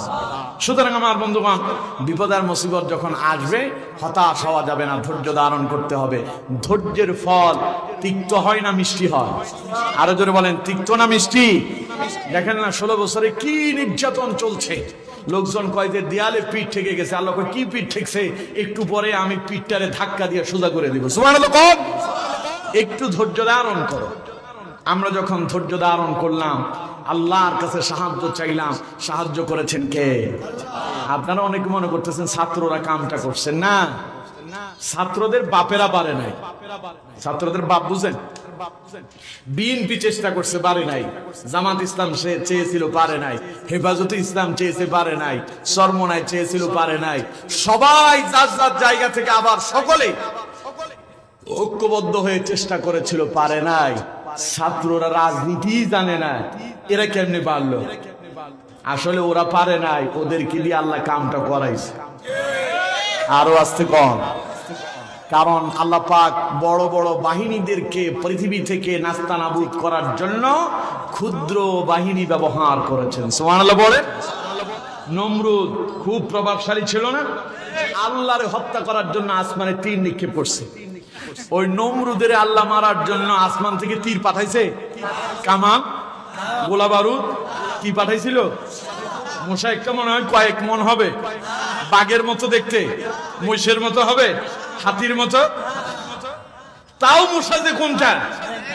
একেবারে দুর্বলটা, যেটা উঠতে পারে না, চলতে পারে না, মাজুর, পা ভেঙে গেছে। এইরকম মশা একখান এনে নমরুদের নাকি দিয়ে তিনি ঢুকাই দিলেন। তিনি কে? আচ্ছা কোন তো পৃথিবীতে সবচাইতে মারাত্মক প্রাণী কোনটা জানেন আপনারা? জাতে ক্ষুদ্র, কাজে শ্রেষ্ঠ। কাজে কি? আচ্ছা কোন তো বাঘ ধরে মানুষ কি বাইরে রাখে না খাঁচায় রাখে? আর অন্যদিকে মশার ভয়ে মানুষ খাঁচায় থাকে। প্রতি রাতে শোয়ার সময় খাঁচার ভিতরে ঢুইকা মোবাইল বের করে ভালোভাবে আবার দেখে মশা আছে নাকি। ঠিক না? খুব ভালো করে খুঁজে দেখছে, মশা একখানও নাই। আরামে ঘুমায় বসে। রাত যখন গভীর, ট্রাকের হরেনও তখন খুব ভারী চলছে। এই আওয়াজ মাঝে মধ্যে বাচ্চারা শুনলে ভয় পায়। ঠিক না? এই আওয়াজে আশেপাশের লোকদের ঘুম নাই। মশা তো মশারির ভিতরে পালাইছিল। যখন আপনি লাইট মারছেন, ও চিন্তা করছে নিজের জীবন বাঁচাইতে হবে। ও কিন্তু নিজেই নিজের জীবন বাঁচানোর জন্য এক জায়গায় পালাইছিল। যখন ট্রাকের হরেন বাচ্চা, ওরও ঘুম ভেঙে গেছে। ও চিন্তা করছে এই জাতের কারণে তার ঘুমানো যাবে না। ও বললো যে এবার আমার বাঁশিটা শোন। ও কানের কাছে আইসা ও একখান হরেন ধরছে। ওরটা কি মোটা না চিকন? ওরটা শোঁসো মোবো। আপনি যে নাকের হরেন বাজায়, বাসের ট্রাকের হরেন বাজায় ঘুমাচ্ছেন, ও কানের কাছে আইসা কয় দেখ তো কারটা বেশি মজা, তোরটা না আমারটা। কানের কাছে আইসা ফিন ফিন গুনগুন করে ফিস ফিস করে গায়। তখন আপনি ঘুমের ভেতরে কাম হয় না। কিছুক্ষণ পরে না হয় নাই, এবার আবার লাইট অন করে, ওরে খুঁজে পাওয়া যায় না। আবার যখন ঘুমাইতে গেছে, তোরে আজকে ঘুমাইতে দিব, তুই আমার যখন থাকতে দিস নাই, আমি তোরে ছাড়বো না। আবার আসছে, আইসা কানের কাছে আইসা আবার প্যাঁ প্যাঁ শুরু করছে।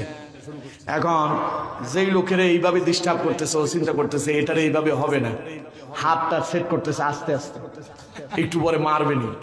আইসা কানের কাছে আসছে, এভাবে এত জোরে একটা মারছে থাপ্পড়, নিজের কানে নিজে মাইরা কানের পর্দা শেষ, কিন্তু মশা বেটা উড়ে গেছে। এই যে একখান জাতি মশা, অত্যন্ত ক্ষুদ্র কিন্তু কাজ অত্যন্ত ব্যাপক, অনেক বড়। ও আপনার সারা রাতের ঘুম হারাম করে দিবে, খালি একটা যদি কোনো রকমে মশারিতে ঢুকতে পারে। এইরকম একখান মশা যদি নাক দিয়া ঢুইকা ব্রেনটে গিয়া যদি ওর যদি গান বাজায়, বাইর করার কোন সুযোগ আছে? পট্টত আছে? এরকম একখান ঢুকে গেছে নমরুদের নাক দিয়া। কে ঢুকালো? আরো জোরে বলেন। ভেতরে ঢুইকা ও যখন গান ধরছে, নমরুদ কয় কিরে, জীবনে এমন গান তো আর কোনোদিন শুনি না, এই গানের যন্ত্রণায় আর বাঁচি না, গানের যন্ত্রণায় খালি মাথা যন্ত্রণা করতেছে। তার সৈন্য সেনাদেরকে ডেকে বলছে, কে কোথায় আছো? মাথা আমার যাচ্ছে, মাথাটা একটু টিপে দাও। সৈন্যরা মাথা চিবে। ও কয় যে লাগে না, তোদের হাতে কি শক্তি নাই? কয় যে স্যার, যত শক্তি আছে সব দিয়েই তো চেষ্টা করতেছি। কয় তাহলে ঘুষি মার। শুরু হয়ে গেল এই দিক থেকে একটা, ওই দিক থেকে একটা, দুই দিক থেকে চলতেছে। মাথাটা উপরের দিকে উঠা একেবারে আপনার ওই যে মানুষ মাথার ভিতরে ইয়ে দেয় না, কি বলে এগুলা, রাজা বাচ্চারা, হ্যাঁ এইরকম উপরের দিকে উঠে গেছে মাথা, মুকুট এটা উপরের দিকে উঠে গেছে। এখন তারপরে মাথার যন্ত্রণা যায় না। নমরুদ বলতেছে, কিরে তোদের হাতের কি আর শক্তি নাই? কয় স্যার আর নাই। কয় তাইলে তোদের হাতে কি আছে? কয় যে রাইফেল আছে। কয় তাইলে ওইটা দিয়ে পিটা। এবার এটা দিয়ে উপর দিক থেকে চলতেছে, মাথা নিচের দিকে নাই, রুটির মতো সেটটা হয়ে গেছে। ফেরেশতারা আল্লাহর কয়, আল্লাহ এই পাগলের সাইজ করতে বুঝি এত কিছু লাগে? আল্লাহ কয়, ওরে এমনি ছাড়বো না, ও না আমারে মারতে আসছে, ওরে এখন শেষ করবো তার বাহিনী দিয়া। ঠিক কিনা? আরো জোরে বলেন ঠিক কিনা? বিগত 16 বছর যারা ইসলামী আন্দোলনের উপরে নির্যাতন করেছিল, আলেমদের উপরে নির্যাতন করেছিল, সাধারণ জনগণের উপরে নির্যাতন করেছিল, আল্লাহ তাদের বাহিনী দিয়েই তাদেরকে দুনিয়া থেকে বিদায় করেছেন। ঠিক কিনা? তিনি বলে, এই সেনাবাহিনী আমি তৈরি করছি, আমি তো কল্পনাই করি না আমার এই সেনাবাহিনী আমার বিরুদ্ধে এই কাম করবে। খালি 45 মিনিট সময় দিছে, ম্যাডাম তাড়াতাড়ি বের হন, নাইলে ব্রাশ ফায়ার করে আপনারও শেষ করবে, আমারও শেষ করবে। এই ভয় তাদের কলিজায় তিনি ঢুকাইয়া দিলেন। তিনি কে? ছেলেদের কাছে কি কামান বন্দুক রাইফেল ছিল? কিছু নাই, খালি হাতে বের হইছে। ওরা কয় চেয়েছিলাম অধিকার, হয়ে গেলাম রাজাকার। আল্লাহ কয় স্লোগান কিন্তু আরো একখান বাকি আছে। সুবহানাল্লাহ বললেন না? ওরা স্লোগান দেয় চেয়েছিলাম অধিকার, হয়ে গেলাম রাজাকার। আল্লাহ কয় পরেরটা শোন, তোরা চাইলে অধিকার, তোদেরকে ওরা বানালো রাজাকার। আমি আল্লাহ ঘোষণা দিলাম তোরাই হলি আগামী দিনের সরকার। নাহিদ আসিফ জীবনে কল্পনা করছে এই বোলারা রাষ্ট্র চালাবে? কথা বল না কেন? কল্পনা করছে? ওদেরকে জিরো থেকে যিনি হিরো বানায় দিলেন তিনি কে? আর ওই বিশাল বাহিনী এখন ভয়ে পালায় গেছে। কি ক্ষমতা? খেলা হবে। খেলা যখন শুরু হয়েছে, প্লেয়ার সব মাঠ থেকে পালায় গেছে। ঠিক কিনা? কথা বল না কেন? ঠিক কিনা? সুতরাং এই বিশাল বিশাল বাহিনীকে পরাজিত করার জন্য, নাস্তানাবুদ করার জন্য আল্লাহ পাক বড় বাহিনী ব্যবহার করেননি। ওইখানে জামাত ইসলামের প্রয়োজন হয় নাই, হেফাজতে ইসলামের প্রয়োজন হয় নাই, চরমনাইয়ের প্রয়োজন হয় নাই, বিএনপির প্রয়োজন হয় নাই। আল্লাহ রাব্বুল আলামিন ছাত্রদের মধ্য দিয়ে এমন এক বিপ্লব ঘটায় দিলেন, ওরা পালিয়ে যেতে বাধ্য হয়েছে। ঠিক কিনা? সুতরাং আমার বন্ধুগণ, আল্লাহ পাক বলছেন, হযরত লোকমান সন্তানকে নসিহত করলেন, আব্বা সৎ কাজের আদেশ দিবা, অন্যায় অপরাধ দেখলে বাধা দিবা, ওয়াসবির আলা মা আসাবাক, বাধা আসলে ধৈর্য ধারণ করবা। আর ধৈর্য ধারণ করলেই বিজয় দেবেন কে? ওইটা বেশি দূরে যাওয়ার দরকার নাই। গত 1 মাস 2 মাস আগের ইতিহাস দেখলেই আমরা এখান থেকেই শিক্ষা নিতে পারি। বলেন আলহামদুলিল্লাহ। এই জন্য বিপদ আর মুসিবতে ধৈর্য ধারণ করতে পারবো তো ইনশাআল্লাহ। আগের 2টা, এখানে 4টা। কয়টা হলো? 6টা। বাকি আছে কয়টা? 4টা। বাকি 4টা খুব দ্রুত। আমার বন্ধুগণ, এবার হযরত লোকমান তার সন্তানকে বললেন, আমার সন্তান শোনো, ওয়ালা তুসাইর খাদ্দাকা লিন-নাসি ওয়ালা তামশি ফিল আরদি মারহা ইন্নাল্লাহা লা ইউহিব্বু কুল্লা মুখতালিন ফাখুর। পড়েন আল্লাহু আকবার। আমার বন্ধুগণ, আল্লাহ পাক বললেন এবার লোকমান সন্তানকে নসিহত করছেন, ওয়ালা তুসাইর খাদ্দাকা লিন-নাস, আমার সন্তান অহংকার বশবর্তী হইয়া মানুষদেরকে অবজ্ঞা করো না। অহংকার দেখায়া মানুষদেরকে অবজ্ঞা করে এরকম লোক আছে না নাই? আরো জোরে বলেন আছে না নাই? পয়সাওয়ালারা রিক্সাওয়ালারে মানুষই মনে করে না। রিক্সাওয়ালা দেখলে ওর কাছে এটা মানুষই মনে হয় না, দেখলে ধাক্কা দেয়। মোটর সাইকেল চালাইতো, আইসা রিক্সায় দিছে মাইরা দিছে মোটর সাইকেলওয়ালা, ওটার দাম বেশি, রিক্সাওয়ালাটার দাম কম, এই জন্য নাইমা আবার রিক্সার ড্রাইভারের দুইটা চড় লাগায় দেয়, আছে না নাই? বাজারে গেল, যায়া হোটেলে বৈশা সেখানে নাস্তা পানি খাইয়া 20 টাকা বকশিশ দিয়েছে যে মেসিয়ার ছিল তারে, বয়ের 20 টাকা 50 টাকা বকশিশ দিল। রিক্সাওয়ালা রিক্সার ফ্যাটেল চাইবা ওরে বাড়িতে নিয়ে আসছে, ও যদি 10টা টাকা যদি বকশিশ চায় ওরে চড় থাপ্পড় লাগায়, এরকম কিছু অহংকারী আছে না নাই? আর ও যদি কোনো দলের নেতা হয়ে যায় তো কথাই নাই, এগুলো তো আমরা দেখেছি। ওর পাওয়ার একখান, ও নেতা, ও কি নেতার নাই এখন ছাতা মাথা, ঠিক কিনা? আমি তখনও বলেছি, আগেও বলেছিলাম, এই নেতাদের কোনো ছাতা মাথায় দিন থাকবে না। এই ছাতা মাথাগুলো আল্লাহ দুনিয়া থেকে বিদায় করবেন, এমন ভাবে বিদায় করছে অস্তিত্বই নাই, কে কোথায় আছে ভয়ে বলতেও পারে না, ঠিক কিনা? কলিজায় ভয় ঢুকায় দিলেন কে? এই জন্য অহংকার করো না, কথায় কথায় খেলা হবে। খেলতে এখন আসো না কেন, গেলে কই? সুতরাং আমার বন্ধুগণ, আল্লাহ বলছেন, লোকমান তার সন্তানকে বলছে, আব্বু ওয়ালা তুসাইর খাদ্দাকা লিন-নাস, অহংকার বশবর্তী হইয়া মানুষকে অবজ্ঞা করো না। কথায় কথায় বলছো আমরা বিএনপির নাম মুছে ফেলবো, জামাতের নাম মুছে ফেলবো, ইসলামী দল আর ক্ষমতায় আসতে পারবে না, জঙ্গিবাদদের এই দেশে আর জায়গাই হবে না, সব রাজাকার। এখন স্লোগান যখন উঠছে সবাই বলে আমরা যখন রাজাকার, তোরা এখন বাংলা ছাড়। দেশ হয়ে গেছে রাজাকারে, এখন তোরা বাংলা ছেড়ে চলে যা। সবগুলা গিয়া মামুর বাড়ি। আল্লামা সাইদি বলছে, কথায় কথায় আমাদেরকে মৌলবাদ বলো, মৌল আছে 12 কোটি, মূল থেকে এমন ঝাঁকুনি দেব, মামুর বাড়ি দিল্লি গিয়া পড়বা। ইতিহাস সাক্ষী, আল্লামা সাইদি বিদায় নেওয়ার পরেই এই তাগুত বাহিনী এমন ধাক্কা এসেছে, মামুর বাড়িতে গিয়ে পড়ছে, ঠিক কিনা? এরপরে আল্লামা সাইদিরে যদি না চেনেন, চেনার জন্য আর কোনো পথ নাই আমার বন্ধুগণ। সুতরাং অহংকারের পতন যিনি অনিবার্য করে রেখেছেন তিনি কে? অহংকার করা কার জন্য মানায়? আল্লাহর জন্য। অহংকার আল্লাহর চাদর। অহংকার আল্লাহর কি? রাসূলুল্লাহ বলেছেন, যেই ব্যক্তি অহংকার করে সে যেন আল্লাহর চাদর নিয়ে টানা হেসরা করে। নাউজুবিল্লাহ বললেন না? এই জিনিসটা কার? আমার। এই মাফলার কার? আমার। এখন এটা যদি উনি যদি টান দিয়ে কয় যে না এটা আমারে দিয়ে দেন, আমি কি খুশি হব? আল্লাহর অহংকার হচ্ছে আল্লাহর চাদর। নবীজি বলছেন, যে ব্যক্তি অহংকার করে সে যেন আল্লাহর চাদর নিয়ে টানা হেসরা করে।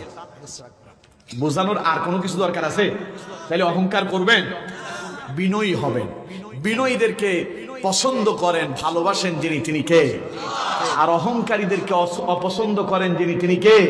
দেখুন আল্লাহ পাক বলছেন, ইন্নাল্লাহা লা ইউহিব্বু কুল্লা মুখতালিন ফাখুর, নিশ্চয় আল্লাহ পছন্দ করেন না তাদেরকে অহংকার দেখায় যারা। এজন্য আমার বন্ধুগণ, অহংকারী হওয়া যাবে। তাহলে 7 নাম্বার, লোকমান তার সন্তানকে বললেন, আব্বা অহংকার করে মানুষদেরকে অবজ্ঞা করো না। 8 নাম্বার বললেন, ওয়ালা তামশি ফিল আরদি মারহা, আর দাম্ভিকতার সাথে জমিনে পদাচারণা করো না। জমিনে চলার সময় বিনয়ের সাথে চলো, বেশি বাহাদুরি দেখায় চলো না। পায়েটা তার জমিনে মাটি লাগে না পায়ে, এরকম আছে না? কথা বল না, আছে না? ছিল, এখন অনেকেই নাই। 16 বছর অনেকেরই দেখেছি, এখন আর নাই। নতুন করে আবার কিছু তৈরি হওয়ার চিন্তা ভাবনা করতেছে আর কি। চিন্তা ভাবনা বাদ দেন। আল্লাহ পছন্দ করেন না অহংকারকারীদেরকে। আল্লাহ বুঝার তৌফিক দান করুন। আরো জোরে বলেন, আরো জোরে পড়েন। তাইলে 7 নাম্বার, অহংকার করে মানুষকে অবজ্ঞা করা যাবে না। 8 নাম্বার, জমিনে অহংকার করে চলাচল করা যাবে না। হযরত লোকমান তার সন্তানকে বলল, আবু, এই অহংকার করে চলে যারা আল্লাহর অপছন্দনীয় পাত্র তারা। ইন্নাল্লাহা লা ইউহিব্বু কুল্লা মুখতালিন ফাখুর, আল্লাহ পছন্দ করেন না তাদেরকে অহংকারী যারা। সুতরাং আমার বন্ধুগণ, অহংকার আমরা করব। তাইলে গেল কয়টা? 8টা। বাকি আছে কয়টা? 2টা। দেখুন এবার হযরত লোকমান তার সন্তানকে বলছেন, ওয়াকসিদ ফি মাশিকা ওয়াগদুদ মিন সাওতিক ইন্না আনকারাল আসওয়াতি লাসাউতুল হামিদ। আমার আব্বু শোনা, ওয়াকসিদ ফি মাশিক, চলাচলে মধ্যম পন্থা অবলম্বন করো। সুবহানাল্লাহ পড়েন। চলাচলে মধ্যম পন্থা অবলম্বন করো, অহংকারীও হয়ে যেও না, আবার একেবারে তুমি জীর্ণ শীর্ণ হয়ে যেও না। মধ্যম পন্থা যিনি পছন্দ করেন তিনি কে? এজন্য চলাচলে কোন পন্থা অবলম্বন করতে হবে? মধ্যম পন্থা। অনেকে আছে মানে নিজেরে একটু বুজুর্গ হিসেবে জাহির করতে গিয়ে এমন পোশাক পরছে, ওই যে আমার দেশে কিছু আছে দেখবেন, চুলের ভেতরে জ্বর, দাড়িতে জ্বর, গায়েতে সর, গোসল যে কত বছর আগে করছে ও জানি না, আছে না নাই? আবার আমার দেশের লোকেরা ওদেরকে পীর বাবা বলে, যায়া ওদের কাছে বিভিন্ন সাহায্য কামনা করে। এটা কি ইসলাম অ্যাকসেপ্ট করে? করে না। সুতরাং একেবারে নিম্ন মানেরও হওয়া যাবে না, আবার একদম উঁচু লেভেলের অহংকারীও হওয়া যাবে না। মধ্যম পন্থায় থাকতে হবে। মধ্যম পন্থা পছন্দ করেন কে? তাইলে 9 নাম্বার হলো চলাফেরা মধ্যম পন্থা অবলম্বন করতে হবে। 10 নাম্বার, ওয়াগদুদ মিন সাওতিক। হযরত লোকমান সন্তানকে বললেন, কথায় কথায় চিৎকার করো না। আমাদের দেশে দেখবেন কিছু লোক আছে কথায় কথায়, এই রে তুই, আছে না নাই? ওইটা কিছু ও মনে করে যে আওয়াজ যত বড় হবে মনে হয় ক্ষমতা তত বেশি হবে। আসলে না। আল্লাহ পাক বলছেন, লোকমান তার সন্তানকে বলছে, ইন্না আনকারাল আসওয়াতি লাসাউতুল হামির, সবচাইতে নিকৃষ্ট আওয়াজ হলো গাদার আওয়াজ। সবচাইতে নিকৃষ্ট আওয়াজ কার? গাদার। আওয়াজ করে বিকট, কিন্তু শুনতে খুব খারাপ লাগে। সুতরাং যেই লোকটা মনে করতেছে ও যে চিল্লায় চিল্লায় কথা বলতেছে, এই করে ফেলবো, সেই করে ফেলবো, আমরা জঙ্গিবাদ দমন করে ফেলবো, আমরা ওদেরকে শেষ করে দেব, বাংলাদেশে দাঁড়াতে দেব না, নিষিদ্ধ করে দিব, এখন ওরাই নিষিদ্ধ হয়ে গেল। ঠিক কিনা? এই জন্য হযরত লোকমান সন্তানকে বলছেন, কথা বলার সময় বিনয়ী হবে, আস্তে নরম সুরে মানুষের সাথে কথা বলবে, ধমক দিয়ে কথা বলো না, অত্যন্ত মাধুর্যতার সাথে কথা বলো, খুশি হবেন কে? তাইলে এই হলো 10টা নসিহত করলেন হযরত লোকমান তার সন্তানকে। এই 10টা নসিহতকে আল্লাহ পাক এত পছন্দ করলেন, এই 10টা নসিহতকে কোরআনুল কারীমে আল্লাহ পাক কোট করে লোকমান আলাইহিস সালামের নামে সূরা নাজিল করে দিলেন। সুবহানাল্লাহ। তাহলে এই 10টা নসিহত আমরা আমাদের সন্তানদেরকে করতে পারবো তো ইনশাআল্লাহ? এই 10টা উপদেশ মেনে আমরা জীবন যাপন করতে পারবো তো ইনশাআল্লাহ? তাহলে 10টা উপদেশ আমি আরেকবার বলছি, বলেই আলোচনা শেষ করবে ইনশাআল্লাহ। 1 নাম্বার, লা তুশরিক বিল্লাহ, শিরক করা যাবে না। 2 নাম্বার, ইন্নাহা ইন তাকু মিসকালা হাব্বা, গুনাহ যত ছোটই হোক তা করা যাবে। 3 নাম্বার, আকিমিস সালাহ, নামাজ কায়েম করতে হবে, নামাজ ছেড়ে দেওয়া যাবে। ওয়া'মুর বিল মা'রুফ, সৎ কাজের আদেশ দিতে হবে। ওয়ানহা আনিল মুনকার, অন্যায় কাজে বাধা দিতে হবে। তারপরে 6 নাম্বার, ওয়াসবির আলা মা আসাবাক, বিপদ আর মুসিবতে ধৈর্য ধারণ করতে হবে। ইন্না যালিকা মিন আজমিল উমুর, এটা দৃঢ় সংকল্পের কাজ। এরপরে আল্লাহ পাক বলছেন, লোকমান তার সন্তানকে বলল, ওয়ালা তুসাইর খাদ্দাকা লিন-নাস, মানুষদেরকে অবজ্ঞা করো না। ওয়ালা তামশি ফিল আরদি মারহা, 8 নাম্বার হলো জমিনে অহংকার করে চলো না। 9 নাম্বার, ওয়াকসিদ ফি মাশিক, চলাচলে মধ্যম পন্থা অবলম্বন করো। 10 নাম্বার, ওয়াগদুদ মিন সাওতিক, চিৎকার মেরে কথা বলো না, মাধুর্যতার সাথে কথা বলো। এই 10টা গুণাগুণ আমরা আমাদের জীবনে ধারণ করার জন্য চেষ্টা করব। আল্লাহ পাক আমাদের প্রত্যেককে কবুল করুন। আমরা পড়ি আমিন।